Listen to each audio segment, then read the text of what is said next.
for a little under asking price. Whether you're just starting your home search or you're ready to get back at it, click on the blue button at Accunet.com today and put the local mortgage gurus at Accunet on your home buying team. That's ACCUNET.com. Join in on the fun this holiday season with a trip to Winky's Hallmark and Gifts, where you will find something for everyone on your list. Shop from our vast selection of unique gifts and specialty souvenir items. Enjoy delicious candies and chocolates made locally and imported from Europe. Deck your halls with home decor and candles that will set the mood for any occasion. Visit us on the corner of Silver Spring and Lake Drive in Whitefish Bay, or shop online at winkysgifts.com. Gotta get to Winky's now. The game is over. Your Bucks postgame show starts now. Welcome to Bucks Talk, insight, analysis, and your chance to sound off on the game you just heard. Now to break it all down, here's your host, Justin Garcia. It is the Indiana Pacers moving on to the finals of the first ever NBA in-season tournament, and a lot to dissect from what we saw in this one, and a lot of it is common refrain from these first 22 games of the season. Really, three things that stood out the most. Two of them we have touched on quite a bit already, 20-plus games into the season. But the number to join us on the show tonight, 855-616-1620, 855-616-1620, the Old National Bank talk and text line. The good news is this: 3 days off, and you were in a cycle of playing every other day. November was basically entirely on the road. You got a lot of home games in the month of December, and now you get some rest, which you could argue may not be coming at an optimal time. When we touched on, is this team starting to turn the corner offensively? Maybe a layoff isn't great, but with a veteran team, anytime you can get multiple days off prior to the All-Star break, it ultimately should be a good thing for this group, and I think that's what you'll see this weekend, hopefully starting Monday, with a rejuvenated group hosting the Chicago Bulls. Head to the phone lines and talk with Stu in North Carolina. You kick things off. What's going on tonight, Stu? It's Stu, but I appreciate y'all putting me on. There was just like a couple things that I noticed on tonight's game, man. Like, I think defensively wise, man, we got to do a better job playing more man-to-man up defense. So if it's starting to put Malik Beasley on the bench and put Andre Jackson out there, because he brings energy, he brings a high pace, like, different to the game. And I feel like having that energy out there will kind of, like, match what the Pacers were tonight. They were, like, high energy. They were full of youth. And I just feel like the Bucks keep coming out looking lethargic every single night. And it's like, I don't know if it's coaching, because I know Bud was a good regular season coach. It's just in the playoffs, he just really wasn't down with making adjustments. But I feel like Coach Bud would have won us that game tonight. And we got to do more with the pick and roll with Dame and Giannis. Like, I don't know why we're so hesitant in going with that offense. Like, it's going to create open shots for guys like Malik Beasley and Brook Lopez and Bobby Portis in the corners, because they're going to collapse on Giannis in the paint, or Dame. They're going to have to stop him from shooting the three. So that's going to be the main thing that we need to start using more to create more offense. Like, I feel like we're not really getting enough from the other players like Chris Middleton. Even though he had 20, I feel like those were like struggle buckets that came at the end. He's getting cooked defensively wise, and Malik Beasley, like, he's out there, but he's really not doing like anything if he's not hitting threes. So I just feel like we got to start switching things up. Like, Andre Jackson didn't even get in the game. I think he probably was out for back tightness. I don't know. But those are the things that I saw tonight, man, and I appreciate you taking my call. Yeah, a lot of things you brought up there. Thanks for the call. Andre Jackson did get in the game. It was 2 games in a row where he played technically, but you wouldn't know it. I think the back tightness is part of it. The prior game against the Knicks, I think he finished with basically 5 seconds. That he came in at the very end of the first quarter, and it was the same deal tonight, where the stat sheet will show he played in the game, but you didn't really see Andre Jackson Jr. I would assume it's coming back off of the injury report that you just take your time with him. In terms of the starting lineup question that you bring up, look, I think the Bucs are in a, I wouldn't say tough spot, but here's the deal that Adrian Griffin is facing. From the start, you had said Malik Beasley is going to be your starting two-guard, and I think in terms of what you have asked, Malik Beasley has done all of that. Malik Beasley has been a willing defender. He has taken on the toughest assignments. He has just started to find his groove offensively and knock down shots. Not a great night shooting the ball from him tonight, but he was due for one of those. But it's going to be tough to penalize him for doing everything you would have asked of him. It ultimately comes down to his ability defensively. He's giving an effort. He's not Drew Holiday, and we heard that from the start. He's not comparing himself to Drew Holiday. Nobody is suggesting he's replacing him. But you can't really penalize a guy for doing everything you asked of him. And that's the precarious spot that you're in right now, because it's a bad look with the rest of the locker room. It's a bad look, and you run the risk of really losing something with that player if you make that move.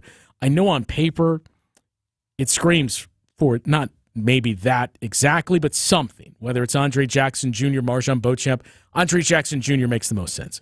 On paper, I get it, but I think we just have to wait to let things play out a little bit more before you could pull the trigger on anything like that. And the other part that you bring up too, we've all asked the question of why have we not seen as high of a volume of the Giannis and Dame, not just pick and roll, but two-man game in general. We've seen a decent amount of it with Brook Lopez.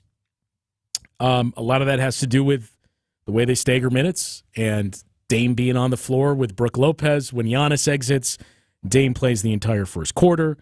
We've seen Giannis with Chris Middleton, and of course there's already that chemistry between the two of them. So I think that speaks to it, and the fact that also it's not as much of an adjustment for Brook Lopez to be the screener who gets to flare out or more and more this year roll to the rim with Damian Lillard than it is asking Giannis and Dame to both really alter their games to fit this in. So it is going to continue to be a work in progress on both ends of the floor. You've seen a lot more growth offensively than you have defensively, but that does not mean this won't take time for the offense to continue to take those steps forward. 855-616-1620 is the number to join us tonight on Bucks Talk, and I mentioned that second unit. So there are a couple of things that we need to point out about the bench and what you saw tonight. That was one of the biggest differences in this game. And then two nemesis all season long for the Bucks return tonight as well. We'll get into it after this on Bucks Talk. You're listening to Bucks Talk. So I came to Advent because I was experiencing recurrent sinus infections. As a new mom, it was really kind of difficult. Many of our patients complain of sinus infections. The headaches, fatigue, and nasal stuffiness have a profound effect on their lives. I just felt like your sickness starts affecting your energy level and, the things that you really enjoy doing. That really was a breaking point for me. So Molly came to Advent. Abnormally tight sinuses and swollen turbinates led to simple breathing triangle solutions that ended up taking about 20 minutes in office. And very soon thereafter, she was breathing freely. I'm just in awe at the amount of air that that I'm able to breathe in and out each night, and I haven't had a sinus infection since the procedure. I'm Dr. Madan Kandula. When you breathe well, you do live better.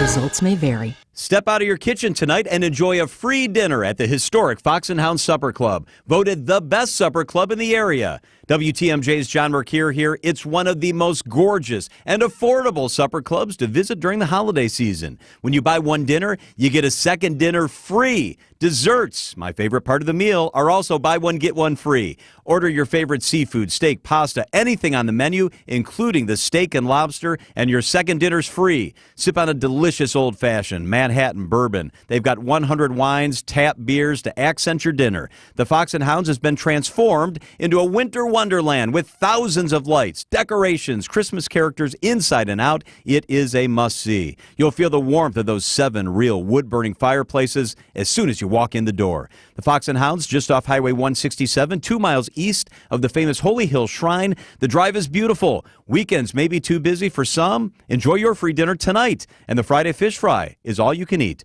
FoxandHoundsRestaurant.com. Get the help you need Saturday morning with How To Radio.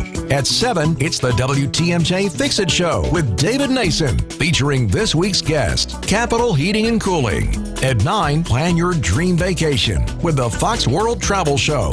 And at 10, get financial guidance during Money Talk. Contact Annex Wealth Management for an unbiased review of your investments at annexwealth.com.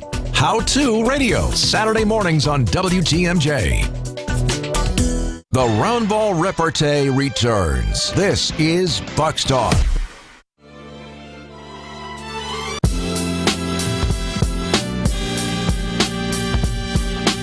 Indiana Pacers march on to the finals of the NBA in-season tournament, so they now wait for the winner of that matchup between the Pelicans and the Lakers, and that game will tip off in about an hour from now. I mentioned we saw a few constants in this game tonight, and I think really the big ones were two of the 3 main talking points we've had through 22 games this season. Number one is turnovers, and you cannot give a team like the Pacers the advantage that turnovers gives them. They don't need it with the pace and the tempo that they play at, the amount of shots they already get in a game. And I mentioned the points in the paint for Indiana. I think that's one of the more surprising statistics for the Pacers. When you see the amount of points they score in the paint, you think about Indiana with a high-paced offense as this is a team that just gets up and down the floor and they shoot a lot of threes. But how many times tonight did we see the Bucks not just not getting back on defense? They were back, but just not ready for what the Pacers do and how quickly they can score even off of makes. It's one thing to get your transition going off of misses, whether it's live rebounds or steals and getting into the open court and getting that advantage. The Pacers were running off of Bucks makes. And having already played this team, knowing that this was a team you're going to play in the semifinals a couple of days ago, it's not the extent of playoff scouting, but this is something you should be aware of, and you should not see at the volume you do. It is something the Pacers like to do. Bucks aren't the only team that's been victimized by it. But we saw that creep up quite a bit in the second quarter and once again in the fourth quarter of this game, and those proved to be turning points. But it all kind of ties into the turnovers and points off of turnovers and how that continues to be an issue for this Bucks team this season. Not just defending in transition, they've still struggled with scoring in transition. For a team that has Giannis, we've seen it start to take a step forward, but it's still not at an elite level that it needs to be at for players like Giannis and Damian Lillard on the same team, who are both very, very good individual transition offensive players. But you're handing the Pacers points when you give them turnovers, given how efficient they are, not only in fast break on the attack period, but getting into transition.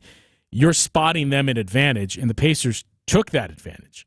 They forced 12 Bucks turnovers. You forced 10 from the Pacers. They scored 20 points off of those turnovers. When the Bucks made their charges early in this game, when this was a back and forth game for the first 6 or 7 minutes, the Bucks protected the basketball. In the first and third quarters combined, where the Bucks were no doubt at their best, they had 1 total turnover. 1 turnover in the first quarter, 0 turnovers in the third quarter. And again, if you just look at what happened in those, Bucks outscored the Pacers by 2 in the first quarter. Bucks outscored the Pacers by 15 in the third quarter. They came out, Damian Lillard was getting to his spots, hitting shots, you were protecting the ball, and they did a better job on the glass, too. That's the other big issue is rebounding. It's not a good Pacers rebounding team. Rick Carlisle himself has talked about it, that is really the biggest area we have to clean up, especially for a younger group that figures to be in the playoffs, at the very least contending for the playoffs, and wants to do something there. You've got to be a better rebounding team. We can point to the defense and say all the issues that's going to present for the Pacers. It's one thing to catch this team in the regular season when you can outscore teams over the course of 82 games. When you talk about a best-of-7 series where you have a chance to game plan, make adjustments, it gets different, and that's where the defense, it becomes especially important. And that's something to make note of for the Bucks as well. But you just have to do a better job on the glass in this game against the Pacers team that is a very small team. And again, that is their biggest flaw, is how poorly they have rebounded the basketball this season. You wouldn't know it tonight, and especially in that fourth quarter. And I think if you're going to center in on some things, Brook Lopez once again did his job. We've seen this shift where Brook Lopez has been playing more and more minutes. You think back to earlier in the season when we would see a handful of different looks, and it seemed as though Adrian Griffin was still looking for, what's the group that I trust the most? I know this is the group that this team is traditionally closed with, but what's the group and what's the five-man lineup that I trust the most to execute all of these things? We saw Brook off the floor at times when they wanted to switch more. Part of it is injuries that this team is dealing with, but you've seen a lot more minutes for Brook Lopez and him being relied upon and trusted in basically every game situation for the last 10 or so games. Hasn't really been the same for Bobby Portis. Just 18 minutes tonight for Bobby. It was a rough game for Bobby. 4 points, 6 rebounds, 2 of 5 shooting, just 1 attempted 3, which he did not make. And that has been something we have seen for about 8 games now from Bobby Portis. He had that stretch of double-doubles where it was, I believe it was 9 games in a row that he recorded a double-double. And now it's been much more sporadic, and I think the big thing is rebounding. That, areas we've seen Bobby Portis become really effective, controlling the glass, bringing that energy, especially for home games and how much that matters, but using his size and playing bully ball, that's been absent for the last 7 or 8 games, and that was certainly the case tonight when you look at how the Pacers bench performed versus how the Bucks bench performed. No Pat Connaughton and no Jay Crowder are 2 big absences, and that's going to take away maybe not so much your bench scoring, but just the ripple effect of what it means for the rest of your group and basically relying on your starters to get you all of the offense. When Bobby Portis didn't have a shot, when Marjon Beauchamp did not attempt a 3 in this game, he was 1 of 4 at the free throw line. His points came around the basket. Cameron Payne had some good shooting nights earlier here in this last week or 2 weeks. Was not the case today, and we only saw 4 minutes from A.J. Green. You need a spark from your second unit, and we may have reached the point, or maybe reaching the point, where that could be Andre Jackson Jr., but it hasn't been Bobby Portis of late, and that was a big key to not only what we saw earlier this season, but the last 3 years. What this bench has done as a group, Bobby Portis has been a big part of that, and that has been absent now for a couple of weeks. 855-616-1620 is the Old National Bank talk and text line to join us tonight on Bucks Talk. And just to finish that thought, too, the Pacers tonight with 15 offensive rebounds. They finished with 51 total rebounds, so they grabbed 53% of the rebounds in this game. They had been below 50% for all of this season. The two teams shot the ball relatively similar. Bucks shot 45%, Pacers shot 49%.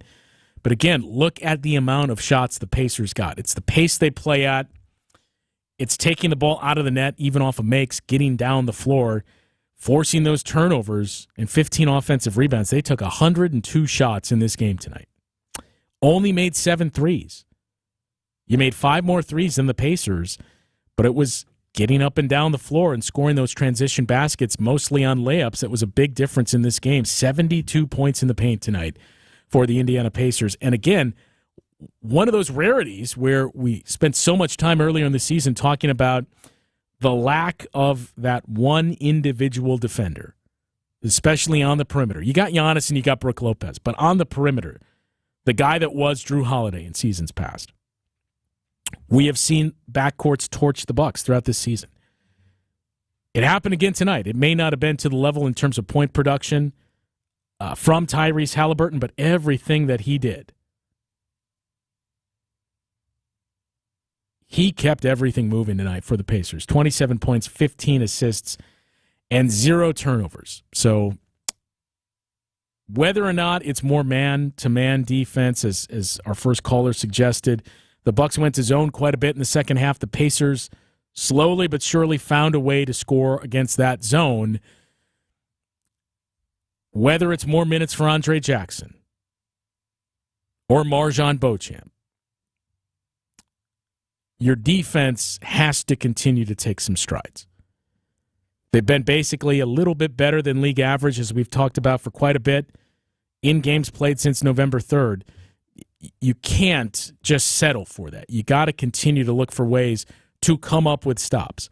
It's still a better spot to be in than they've been in the last, 3 seasons, where you do feel like we have an offense. You didn't see it tonight, but you do feel like we have an offense that can score points in the half court, can take and make tough shots in those final 5 minutes of the game, more so than we had the previous 3 years. That is one way to help the defense, but you still have to come up with a way to slow down the perimeter for opponents, because it's not going to get any easier. You got the Pacers again in a week. You're going to have to go through, you would figure, the Boston Celtics, the Philadelphia 76ers, potentially this Pacers team in the postseason. You are going to go up against quite a few of these types of players in the backcourt, and it cannot be an issue where you're simply winning by outscoring. At some point, you have to have a defense you trust to get you stops. 855-616-1620, the number to join us tonight. We'll take a look at Giannis and his efficiency, not just this season, but in 2 games against the Indiana Pacers this year. Some eye-popping numbers from Giannis. We'll get into it after this on Bucks Talk. The Hardwood Homilies continue after this. This is Bucks Talk. Alleviate your pain, rejuvenate your life. Pain relief and gimmicks. The two seem to go hand in hand. And it really is a shame, because when you're living with chronic pain, you're vulnerable. And that's why so many people get tricked into buying unproven treatments. At Rejuvenex, we understand how you suffer, how you wait to get out of bed because you know the pain is coming. Chronic pain from osteoarthritis is a terrible thing.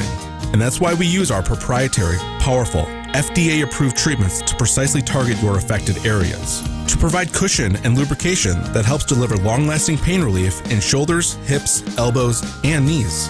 I'm Richard Salinas, registered nurse with Rejuvenex Arthritis Pain Clinics. We're in-network with most major insurance plans, including Medicare and Medicaid. We can alleviate your pain, and that'll rejuvenate your life. It's pain relief, really. Rejuvenex. Alleviate your pain, rejuvenate your life. Go to rejuvenex.com to request your appointment. Retirement doesn't have to be complicated. Are you sick of all the fancy charts and investment mumbo-jumbo thrown at you to justify the Wall Street fees you're being charged? It's not the size of your nest egg that matters, but rather the income it can produce. Hi, I'm Mitch Lyons, best-selling author and star in a brand new Hollywood documentary called The Retirement Deception. In this film, we traveled over 20,000 miles interviewing real Americans who have retired successfully with a great lifestyle and peace of mind. They share their stories on how they get more retirement income with the same dollar saved, and the money is never at risk if the market crashes. That's right. If the market crashes 30%, you lose nothing. Even the super wealthy are shifting money to this new strategy because it increases their retirement income or can allow them to stop working years sooner. So if you're over 50 and want a bigger, better, stress-free retirement, call today to talk to a specialist and get a free copy of this brand new movie, The Retirement Deception. Call 800-857-7979. This is a $30 value, but when you call today, you get it completely free. Plus, I'll even cover shipping and handling, no credit card required. Call right now. 800-857-7979. 800-857-7979. That's 800-857-7979. While planning your next get-together for guests, serve the most awarded cheese spread in the world. Pine River Gourmet Cheese Spreads. Made with only Wisconsin Grade A cheddar and other high-quality Wisconsin dairy ingredients, Pine River features creative, bold flavors that appeal to all ages. Easily spreadable on a cracker or pretzel, it also adds a wallop of flavor to your favorite dishes. Pine River is an excellent keto-friendly protein-packed snack, perfect for your next tailgate party or charcuterie board. Find it at your local grocery store or order it today at pineriver.com. Welcome back to Bucks Talk.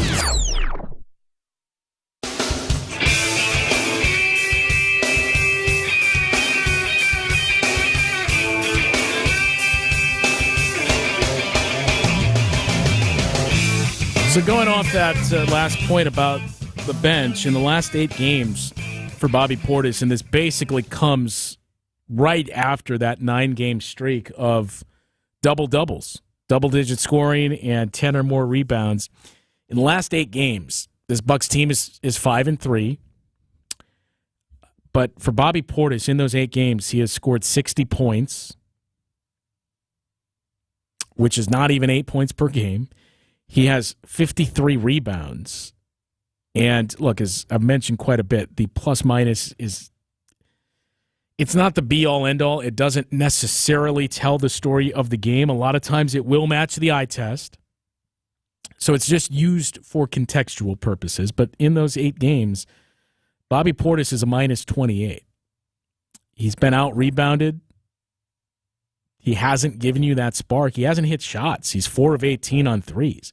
We've seen Bobby go through some of these types of stretches. He's gone through the opposite as well, where he'll catch fire. But I think it especially stands out right now in a stretch where you're playing without Pat Connaughton for about a week and a half. I think the other thing is the 3 days off that we mentioned. It's really good for Pat Connaughton, who suffered that right ankle sprain last Tuesday against the Miami Heat. Now he gets to rest it even more. But Bobby's play, I think, especially stands out given no Pat Connaughton and no Jay Crowder, who fills a similar role to Bobby Portis, that you're just asking more now.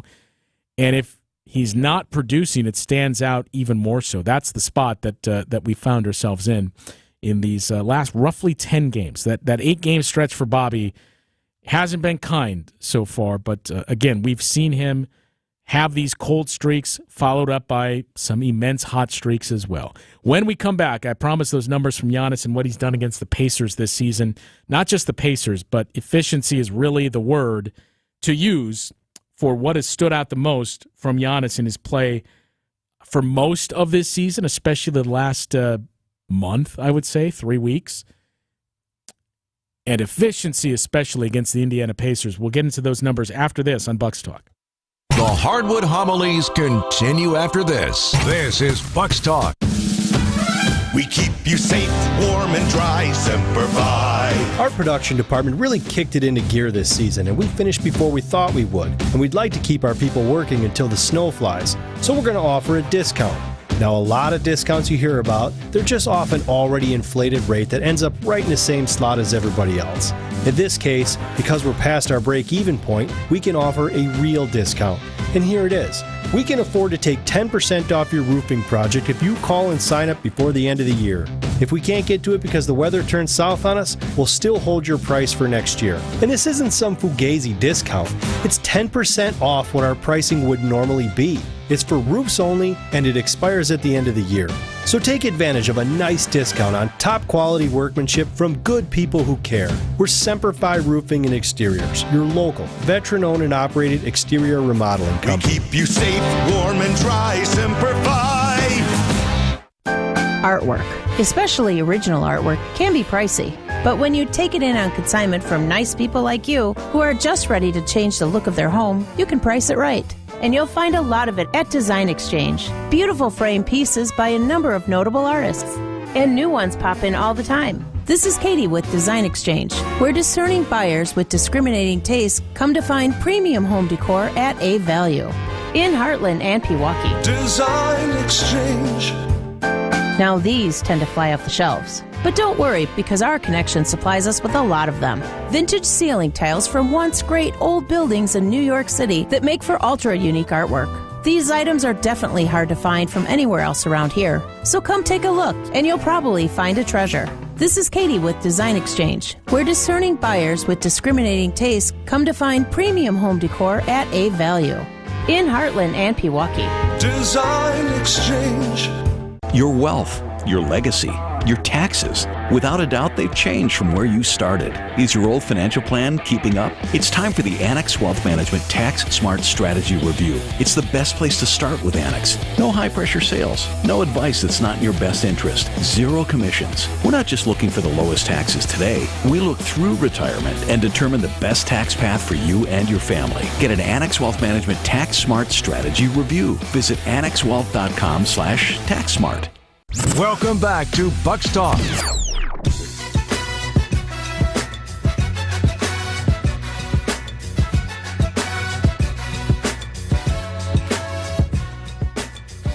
128-119, the final in Vegas. It's the Pacers moving on to the finals of the in-season tournament. And look, a couple of things to point out going back to the rebounds as well. Pacers, as I mentioned, are not a good rebounding team.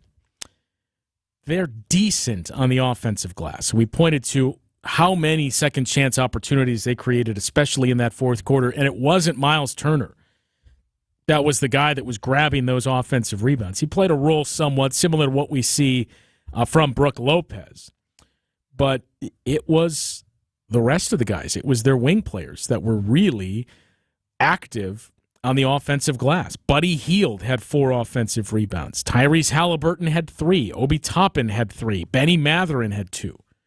Miles Turner had just 1. So the only traditional big that the Pacers have had just 1 of their 15 offensive rebounds in this game. They're about league average on the offensive glass, but they are in the bottom 5 in defensive rebounding and total rebounding, and that was a big area that they won tonight.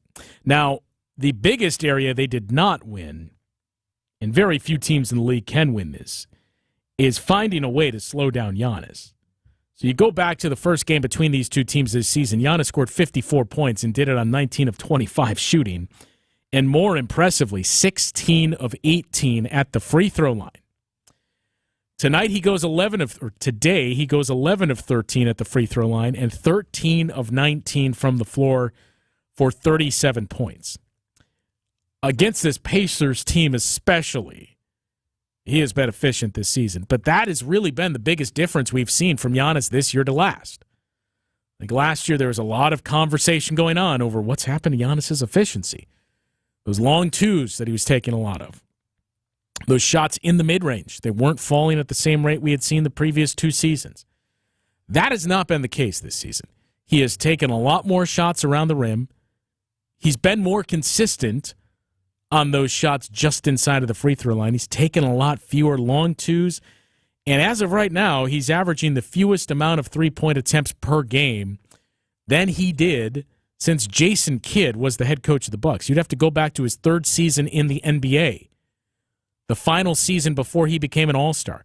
That is the last time Giannis averaged as few three-point attempts as he is taking so far this season. But against this Pacers team especially, it has unlocked for him. In 2 games, he has scored 91 points.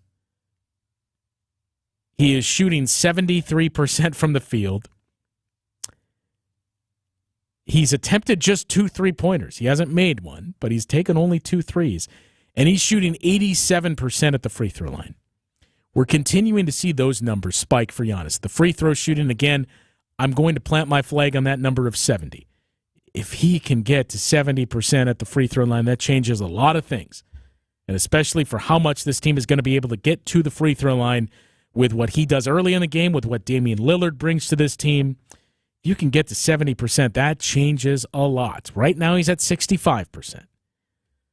But again, through 20 games played this season, he is shooting 61% from the field, 65% on his free throws. And all of his shots, for the most part, they're coming around the basket. Less than 2 3-point attempts per game. That's the big change for Giannis. Damian Lillard helps that as well, but he has taken shots, I should say, from where he is at his most efficient for the most part this season. We will wrap up the show and take a look ahead to Monday night as the Bucks return home for the first of 6 straight games at home, looking for some revenge against the Chicago Bulls. We'll preview that matchup after this on Bucks Talk. You're listening to Bucks Talk. If you can't get a good night's sleep, let me ask you, are you breathing well? Because if you're snoring or waking up each night with a stuffed up nose, or frustrated with your CPAP mask, the root of your sleep problem lies in your breathing triangle. And if any one of those passages isn't working, you won't sleep well.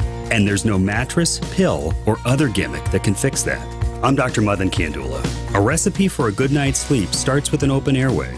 Now, there are devices that can help solve snoring or sleep apnea problems. If you walk into a sleep center, know you'll walk out with a CPAP. And you might find other options elsewhere, but the simple truth is, if your nose doesn't work properly, no device will help. Only at Advent will you find every effective snoring and sleep apnea solution, along with a world-class team that can get your nose working properly again. Go to adventknows.com to schedule your appointment because Advent knows when you breathe well, you live better. We will only sell products we believe in, and we believe in Armstrong Air Furnaces. With variable speed blower and multi-stage performance, Armstrong Air's most advanced furnaces deliver the highest number of features, the most comfort, and the greatest efficiency. This is Anthony Zanevsky with Quality Heating. To me, Armstrong Air is the professional's choice. So see the man in the red van, and we'll get you a furnace you can rely on for the long haul. You gotta see the man in the red van. Quality Heating, Quality Heating. When you need emergency service 24/7, any time of the day, any day of the year, call Quality Heating. With one of Wisconsin's largest HVAC fleets, you can count on us being there in a hurry. So don't worry. This is Anthony Zanevsky with Quality Heating. When you're in a heating or air conditioning jam, just see the man in the red van. And he's going to have a master plan to make sure you stay comfortable. You gotta see the man in the red van. Quality Heating, Quality Heating. Hey, WTMJ's John Mercure here for one of the very special places in our community. It's Azura Memory Care and Assisted Living. They offer early memory loss classes. They take care of people in your family who have dementia symptoms or other related cognitive declines. I'll tell you what, I've been in their facilities. They're special. They're incredible. I have an aunt who's in a facility. I know what it means to make sure your family's in the right place. That's Azura. It's compassion and empathy. Wisconsin-based and family-owned. It's Azura Memory Care and Assisted Living, AzuraLiving.com. The Roundball Repartee returns. This is Bucks Talk. 3 days off now for the Bucks as they fall short in the semifinals of the in-season tournament. So you get 3 days off, and then you come home for a 6-game homestand. And I mentioned it on the network post-game show, but the interesting part of this in-season tournament is, number one, the extra games it creates that are going to potentially have a lot of value. When you look at tiebreakers for playoff seeding, you play the Pacers 5 times this season. Now you're 0-2, and the third of those 5 is already next week. So if you lose at home to the Pacers, you already lost the tiebreaker, which in a year where the Pacers certainly look like they're on another level, that could be important for potentially the Central Division, playoff seeding. Yet you had 5 games against the New York Knicks. You've already won 2 of those. You'll play 2 more leading into Christmas and Christmas Day. But the most interesting part is what we've seen, the good news, bad news. The good news, you advance. The bad news is you're playing better teams. Those other teams that didn't qualify for the quarterfinals, they're playing each other last night and tomorrow night. So you look at teams like the Sixers, who are right up there with the Bucks. You're playing the Washington Wizards and the Pistons and teams of that nature. But had the Bucks lost to the Knicks and had the Pacers also lost, the Bucks would have played the Pacers tomorrow night at home. So you think about the way the schedule broke. You played on the road November 30th, but it was Chicago. So you took the bus down to the United Center and came back. Bucks have basically been home since November 29th. And if that was the scenario where they weren't moving on to the semifinals, but instead they were playing Friday night at home against the Pacers, you would basically, for all intents and purposes, be home from November 29th until December 22nd when you leave for New York to take on the Knicks. So as much as we've talked about that month in November, 16 games, only 5 were at home, and it wasn't until the very end of the month when you had consecutive games at home and got to stay in your home, sleep in your bed for multiple nights in a row. It's a much different story in December, where a majority of your games are at home. And again, a 6-game homestand when you return. And it's going to be an interesting matchup right out the gates against the Chicago Bulls. We know the Bulls will be without Zach LaVine, and the Bucks also not only looking to bounce back from this game against the Pacers, looking to seek some revenge against the Bulls team that beat them in overtime a week ago in one of those rare games, one of those rare instances just like tonight, where the Bucks entered a clutch situation and ultimately came up short. So you got the Bulls to kick off that homestand on Monday, and again, another game against the Pacers next week, where the Bucs will also be seeking revenge. 3 days off, though. The next game is going to be Monday night, 7 o'clock tip-off at Fiserv Forum against the Chicago Bulls. Our network pregame coverage begins at 6:30, and as always, be sure to stick around after the game for Bucs Talk when we're hopefully breaking down a Bucs victory. My thanks to Matt Sossler for producing the show. We'll talk to you Monday night with more Bucs Talk.